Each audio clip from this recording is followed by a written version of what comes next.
बरेली बवाल। मौलाना तौकीर रजा खां गिरफ्तार। 180 नामजद और लगभग 2500 अज्ञात लोगों पर शहर के अलग अलग थानों में 10 मुकदमे दर्ज। पुलिस प्रशासन ने संभाला मोर्चा। पूरे प्रकरण की जानकारी देते वरिष्ठ पुलिस अधीक्षक अनुराग आर्य। जैसा कि आप अवगत है कि जुमे की नमाज के बाद कुछ जगहों पे अलग अलग थाना क्षेत्रों में पुलिस और प्रशासन की जो ड्यूटियां लगी हुई थी, वहां पे कुछ लोगों के द्वारा हिंसक प्रदर्शन किया गया, जिसके संबंध में कल हम लोगों ने बताया था कि हम कठोर विधिक कार्रवाई सुनिश्चित करेंगे। उसमें हम लोगों के द्वारा अब तक कुल 10 एफआईआर दर्ज की गई है, जिसमें थाना कोतवाली में 5 एफआईआर दर्ज की गई है, थाना बारादरी में 2 एफआईआर दर्ज की गई है, थाना किला प्रेमनगर और कैंट में 1-1 एफआईआर दर्ज की गई है। इन दर्ज एफआईआरों में आज हम लोगों के द्वारा कुल 8 अपराधियों को, जो इस घटना में शामिल थे, 8 अभियुक्तों को गिरफ्तार करके जेल भेजा गया है। उनके नाम मैं आपको पढ़ के बता देता हूं। मौलाना तौकीर रजा, सरफराज पुत्र सलीम, मनीफुद्दीन पुत्र जरीफुद्दीन, अजीम अहमद पुत्र नसीम अहमद, मोहम्मद शरीफ पुत्र मोहम्मद अहमद, मोहम्मद आमिर पुत्र मोहम्मद जाहिद, रिहान पुत्र राजू और मोहम्मद सरफराज पुत्र समीम। इन 8 लोगों को आज हम लोगों के द्वारा गिरफ्तार किया गया है और जो रिमांड मजिस्ट्रेट है उनके समक्ष पेश करते हुए न्यायिक हिरासत में इनको लिया गया है। कोर्ट के आदेश के उपरांत इनको संबंधित जेल में भेजा गया है। टोटल जो 10 एफआईआर दर्ज हुई है, उसमें जो प्रमुख एफआईआर है थाना कोतवाली की, इसके बारे में मैं आपको बता देता हूँ। एफआईआर नंबर 489/25, जिसमें भारतीय न्याय संहिता की धारा 109(1), 109(2), 118(2), 121(2), 189(5), 191(2), 195(1), 196(1), 196(2), धारा 223, 310(2), 324(5), 324(6), 61(2), धारा 62, आपराधिक कानून संशोधन अधिनियम धारा 7, सार्वजनिक संपत्ति नुकसान निवारण अधिनियम धारा 3 और सार्वजनिक संपत्ति नुकसान निवारण अधिनियम धारा 4। इन समस्त गंभीर धाराओं में जो हमारी प्रमुख एफआईआर है, जो खलील तिराहे पे घटना हुई थी, जिसमें जो पुलिस बल वहां पे लगा हुआ था, मजिस्ट्रेट जो वहां पे लगे हुए थे, इनके द्वारा बहुत संयमित तरीके से वहां जो भीड़ आई अचानक से, उसको रोकने का प्रयास किया गया, समझाने बुझाने का प्रयास किया गया। उसके बावजूद इस भीड़ के द्वारा बैरिकेडिंग को तोड़ के पुलिस बल के साथ दुर्व्यवहार करते हुए इस्लामिया कॉलेज पहुंचने के लिए प्रयास किया गया और उसके अंतर्गत पुलिस के ऊपर हमलावर हुए, पुलिस के ऊपर पथराव किया गया। वहां से हम लोगों के द्वारा जो सामग्री रिकवर हुई है उसके बारे में मैं आपको बता देता हूं। ईंट पत्थर के टुकड़े भारी मात्रा में रिकवर किए गए हैं, चप्पल जूते भारी मात्रा में, पुलिस के टूटे हुए बैरिकेड रिकवर किए गए हैं। वहां से कुछ ब्लेड, खोखा कारतूस 12 बोर और 315 बोर के, जो संभवतः फायरिंग में यूज होंगे, वो रिकवर किए गए हैं। जिंदा कारतूस रिकवर किए गए हैं। एक तमंचा 12 बोर का, जो संभवतः वहां किसी उपद्रवी के पास से गिर गया था भगदड़ में, एक ये रिकवर किया गया है। अवैध चाकू, लाठी, डंडे और कुछ कांच की टूटी हुई बोतलों के टुकड़े, जिनसे पेट्रोल की बदबू आ रही है, जो संभवतः पेट्रोल भर के लाया गया था। ये सारी चीजें वहां से, जो घटनास्थल था खलील किराए का, वहां से बरामद की गई है। 2 वाहन क्षतिग्रस्त हुए हैं, गाड़ी संख्या यूपी 32 EV 3137 और एक मोटरसाइकिल, ये 2 वाहन क्षतिग्रस्त हुए हैं। अभी 8 लोगों को हम लोगों ने गिरफ्तार किया है। टोटल हम लोगों ने 39 लोगों को अब तक हिरासत में लिया है। 8 लोगों को गिरफ्तार करके न्यायिक हिरासत में भेज दिया गया है, जेल भेज दिया गया है।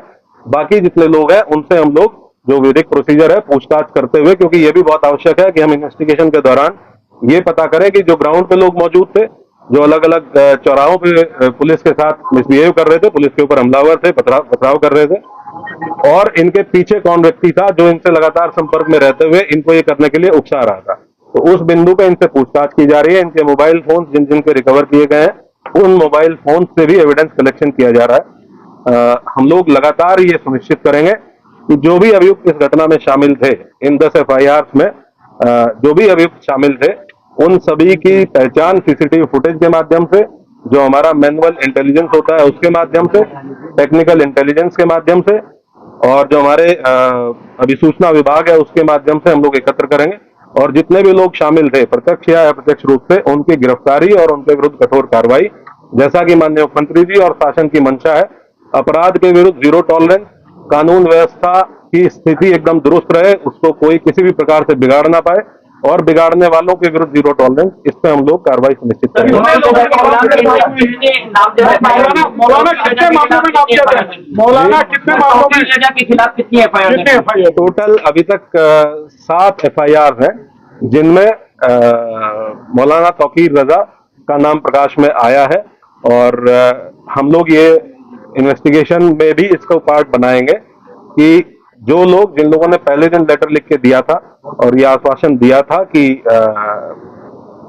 कोई भी भीड़ इस्लामिया की तरफ नहीं आएगी, लोग शांतिपूर्ण तरीके से नमाज पढ़ के और वापस जाएंगे, उसके बाद उन्हीं लोगों ने उसको रात में 2 घंटे बाद अपने ग्रुप पे ये कह के उसको खारिज किया कि ये फर्जी हस्ताक्षर है, जबकि वो हस्ताक्षर उन्हीं 3 लोगों के थे जिन लोगों ने उसका हस्ताक्षर किए हुए थे। आपको लगता है इन्वेस्टिगेशन में अब तक क्या शामिल निकल के सामने आया है, और क्या बाहर के लोग भी बरेली में जो हिंसा हुई है उसमें शामिल? ये डेफिनेटली, क्योंकि ये लगभग 7 दिन से इस चीज की अपील की गई थी और 7 दिन से लगातार पुलिस और प्रशासन के लोग, DM साहब और मेरे द्वारा लगातार संवाद स्थापित किया गया। हम लोग इस प्रयास में थे कि संवाद स्थापित करके उसके साथ साथ हम लोग विरोधात्मक कार्रवाई करके सुनिश्चित करेंगे और ये कन्वे करेंगे कि कोई भी ऐसा काम ना किया जाए, कोई भी ऐसा आयोजन ना किया जाए जो विधि विरुद्ध हो।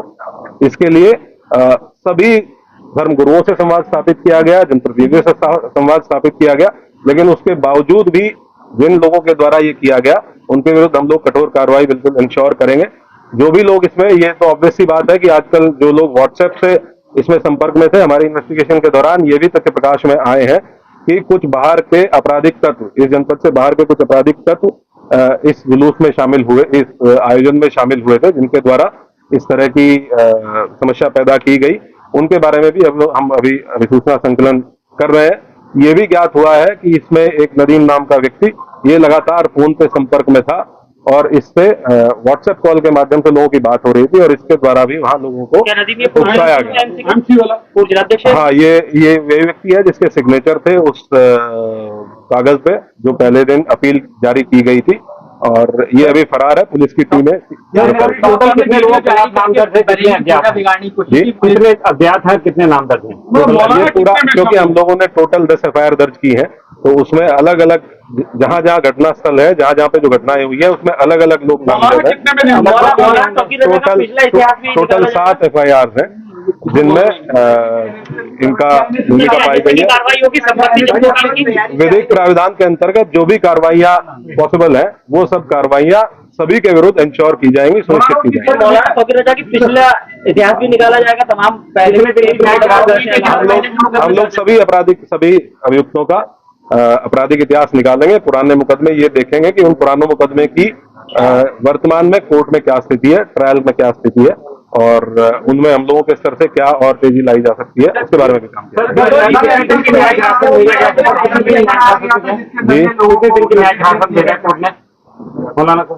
कोर्ट नॉर्मली जब भी कोर्ट के समक्ष पेश किया जाता है तो 14 दिन की न्यायिक हिरासत कोर्ट के द्वारा।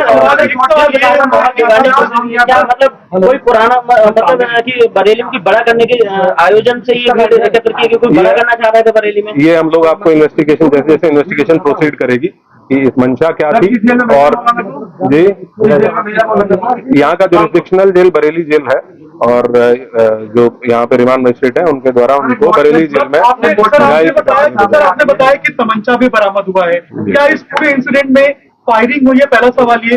दूसरा, पुलिस वालों को भी चोटें आई हैं, क्या उनको भी छर्रे लगे हैं और कितने पुलिस वाले ऐसे हैं जो अभी घायल हैं? कुल 22 पुलिसकर्मी, कल जब हम लोगों ने अपनी पूरी टीम को गैदर किया, कुल 22 पुलिसकर्मी ऐसे थे जो इंजर्ड थे, जिनका मेडिकल एग्जामिनेशन कराया गया। कुछ 22 पुलिसकर्मी, कुछ लोग ऐसे हैं जिनको डाउटफुल फायर आर्म इंजरीज है, उनका भी फाइनल मेडिकल परीक्षण कराया जा रहा है। जब ये चीज हम लोगों के मेडिकल परीक्षण फाइनल हो जाएगा तो हम लोग आपको इसके बारे में अवगत कराएंगे। लेकिन ये डेफिनेट है कि इसमें अराजक तत्वों के द्वारा फायरिंग की गई। अलग अलग घटना स्थल पे अलग अलग थे, कुछ जगह पे 200-250 लोग अज्ञात में थे, कुछ जगह पे 300-350 लोगों की भीड़ थी। मान के चलिए लगभग 2,500-3,000 लोग ऐसे हैं जो अज्ञात में अलग अलग घटनास्थलों पे, जिनको हम लोग अभी चिन्हित करने का प्रयास करेंगे। कितने लोग पुलिस करके घायल हैं?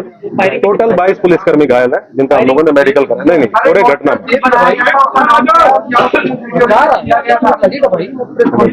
सर, ये टूल किट का इस्तेमाल किया गया है क्या बरेली में हिंसा फैलाने के लिए? जिस व्हाट्सएप ग्रुप की आप बात कर रहे हैं, क्या सोशल मीडिया के जरिए प्रोपेगेंडा फैलाया गया था? क्योंकि कानपुर की घटना का बरेली में बार बार जिक्र आ रहा था, जब हम भी बात कर रहे थे तो कानपुर की घटना।